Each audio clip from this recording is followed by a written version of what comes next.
Et donc je suis en train de faire une refonte du contenu du site. Et j'en suis au tête-à-tête. Je vais vous proposer des tête-à-tête, des lives et des formations en ligne. Et du coup, j'ai eu à me demander quels sont les points les plus importants sur lesquels je pourrais vous aider. Et ce matin, je me suis levée avec une phrase dans ma tête qui disait « Ah, je sais plus quoi faire de lui, d'elle. » Et ça se répétait « Ah, je sais pas quoi en faire, je sais pas quoi en faire. » Donc je vous proposerai aussi un petit service comme ça. Vous savez, les petits durs en classe, ça a toujours été mes chouchous. Parce que vous savez, à un moment ou à un autre, c'est des personnes qui ont eu raison. Elles se sont montrées en colère, ou insolentes, mais ce n'était pas pour rien. Et derrière ça, on leur a direct mis une étiquette dessus. Et du coup, ces mômes-là, ils répondent qu'à l'étiquette. Comme on les voit, ils sont. C'est assez hallucinant. Cette mécanique-là, c'est quand même quelque chose.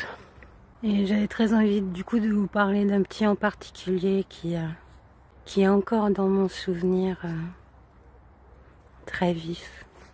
C'était mon année de stage à l'UFM de Livry-Gargan. Et j'étais arrivée dans une classe à Stein qui était, mais alors, wow. Il fallait en plus que je les emmène à la piscine, ceux-là. Wow. Moi, je me sentais responsable. Du coup, j'ai été voir le dirlo. Je lui ai dit, parce qu'il devait pas savoir, en fait, où est-ce qu'il m'envoyait, quoi. La prof, elle faisait classe à 2 gamins. Tous les autres, ils faisaient n'importe quoi. Y compris se balancer des comptes à la gueule.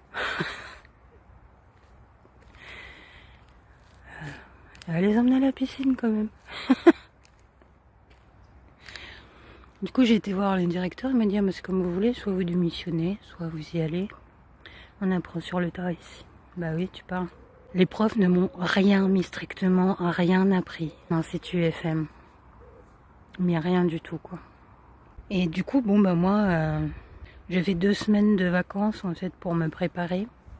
Et je me suis dit, je vais chercher une solution. Si je la trouve pas, je démissionne. Je vais pas prendre cette responsabilité-là. Je me sens pas d'attaque, quoi. J'avais encore rien appris. C'était au mois de septembre. Ces gamins-là avaient besoin d'un professeur chevronné, quelqu'un qui s'y connaissait quand même. Je tombe sur un bouquin qui s'appelle L'inconscient dans la classe. Et je mets en place la méthode institutionnelle qu'elle décrit. Allez donc savoir pourquoi, mais je comprenais pas. On m'a direct mis sur la sellette.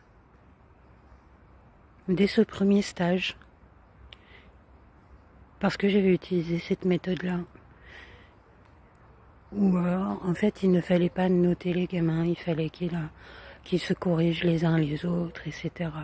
Entre autres, ça devait être vraiment la raison pour laquelle voilà. Il me disait faut rentrer dans le moule. Bah oui, mais expliquez-moi c'est quoi le moule aussi, hein. Bon, bref. Et il y en a des trucs à raconter sur ce sujet-là. Et puis bon, voilà, à l'issue de cette année-là, comme j'ai trop rien compris à ce qu'on voulait de moi, on m'a viré, quoi. Voilà. Et on m'a carrément dit que c'était pas ma vocation. Ça m'a fait beaucoup de mal. Mais en revanche, j'ai toujours cette image-là des gamins de cette classe où 3 semaines plus tôt, la prof faisait classe à 2 gamins. Et les autres, il y en avait 5 qui se baladaient partout, 5 qui faisaient dans l'école, partout dans l'école. 5 qui faisaient bar, tout habillés au fond de la classe. Là. 5 qui se balançaient des trucs à la gueule. Bon, bref. Et ils se sont tous mis ensemble, tous ensemble, devant la porte pour que je ne parte pas au moment où il fallait que je parte. En 3 semaines de temps, j'avais complètement changé la dynamique de la classe. Comme quoi les gamins, ils savent tellement de choses. Ils savent ce qui est juste et ce qui ne l'est pas.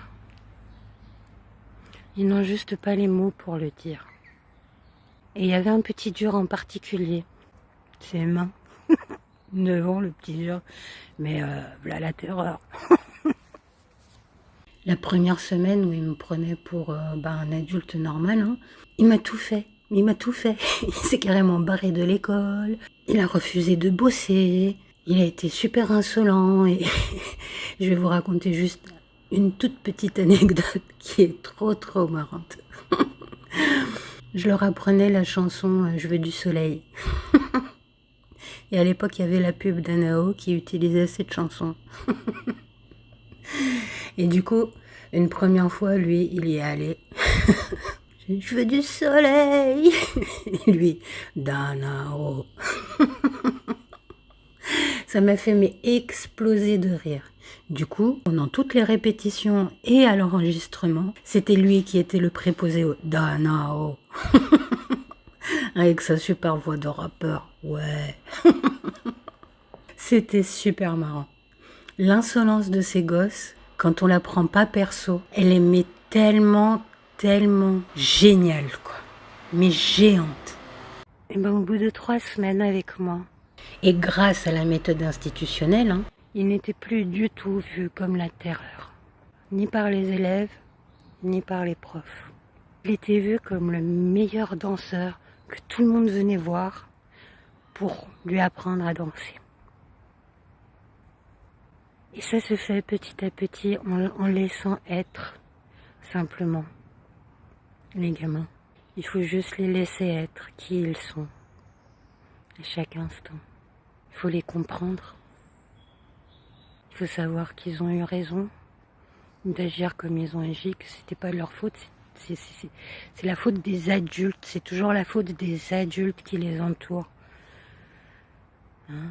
Et quand on dit je sais plus quoi faire de lui, eh ben viens me voir. Je vais te dire.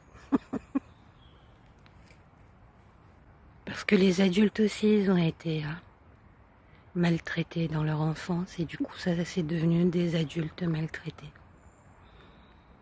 Et qui ne savent que maltraiter. Quand je dis maltraiter, c'est pas...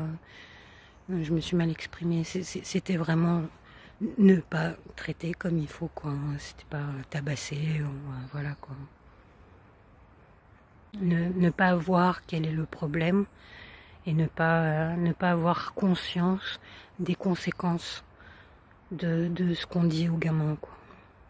Et il y a toujours un moment, le breaking point. Il y a toujours un moment où ça s'arrête, où en fait ils arrêtent de répondre. Quand on est face à eux et qu'on veut juste les voir tels qu'ils sont, il y a un moment où ils arrêtent de faire le clown, de répondre à l'étiquette qu'on leur a mis dessus. Et le petit dur là, il a carrément été se cacher parmi les manteaux pour pleurer. C'était ça son breaking point. Dès cet instant-là, il a complètement changé de comportement avec moi et avec tous les autres. Et c'est devenu le meilleur danseur de tous.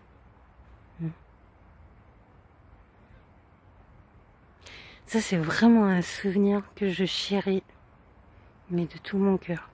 Même si ça m'a valu d'être virée de l'éducation nationale, ça m'a fait un mal de chien, et ben je ne regrette absolument pas d'avoir mis en place cette méthode-là. C'était vraiment la chose à faire.